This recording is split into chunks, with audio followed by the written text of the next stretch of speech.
Before we start, I just want to say that this video applies for all Apple Silicon MacBooks. The big difference will only be the chips inside our machines. So let's start setting up our MacBook.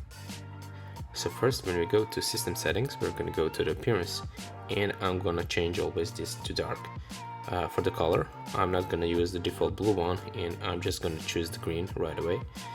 And the second thing here we're going to do is show the scroll bars and put that to always, so we always have the scroll bars. In the Network tab, we are gonna check that our firewall is turned on, and if it isn't, just check it and turn it on. When we go to the Control Center, we can choose what to see in the menu bar and what we don't need or use.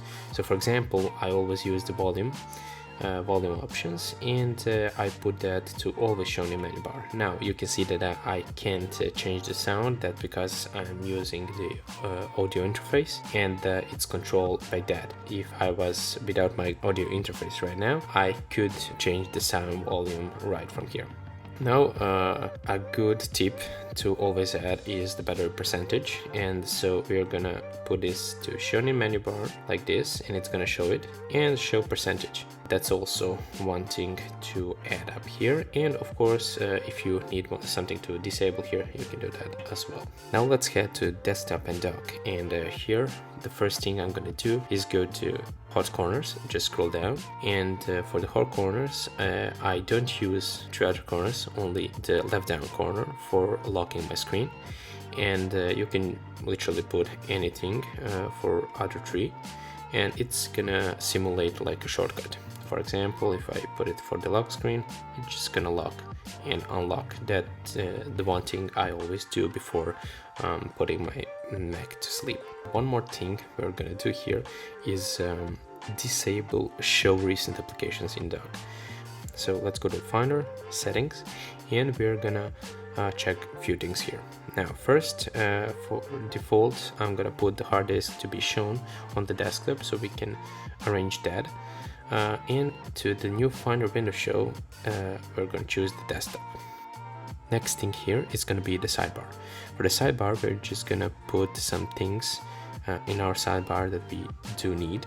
So for example, like the Macbook Pro locations, hard disks, external disks, that's pretty important when you're putting up the USB or the external hard disks. And for example, you can also uncheck something you don't want. For example, movies, music, and pictures turned off as well. So now in Advanced tab, we're just gonna check these two options. That means that on desktop and in folders, the first thing in the list are gonna be shown as the folders, and the other things beneath that, it's gonna be the files. Now when we talk about the desktop, we can go and right click on the desktop, go to show view options, and here we're going to sort by snap to grid. Now I always prefer in the folders, when you open up like this, go here and go to show view options, and I always put it to always open in a list view and browsing list view. Now sort by name. Use that as defaults, and that's gonna be applied to every folder you open up. Okay, so now next thing we're gonna go to the view and show path bar. Now for me it's already turned on, but you will see the path of the folder or the file you're trying to open. Now you also as well can add the show status bar. So the show status bar gives you information about the items in the folder and how much gigabytes are you available on that disk. For the Safari settings, I go to the Safari, I go to the settings, and here in General tab, I'm just gonna uncheck the Open Save files after downloading.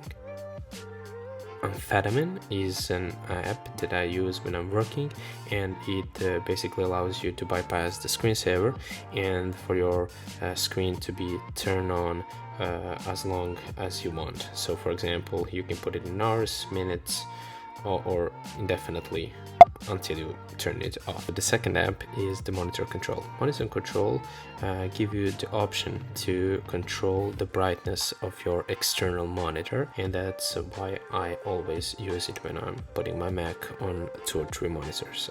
So for the third app, I'm just gonna show you the Unarchiver. Unarchiver is a really simple app. You can download it from the App Store. It's a free app and you don't need to pay anything. It's like a WinRAR to open up the zip files. Some other apps that I use are the Microsoft Office package, as you can see here, and for photography and video I use the Adobe Creative Cloud, and for video editing I use the Final Cut Pro. For music I use the Logic Pro. Now the one more app that I always download and I don't use so much is Chrome, but I always have it here because I have some extensions that I really like using and they are not available for Safari. To sum up everything, after installing all the programs and my apps that I use daily, I put them in the dock and remove the others that I don't use frequently. Thank you so much for watching.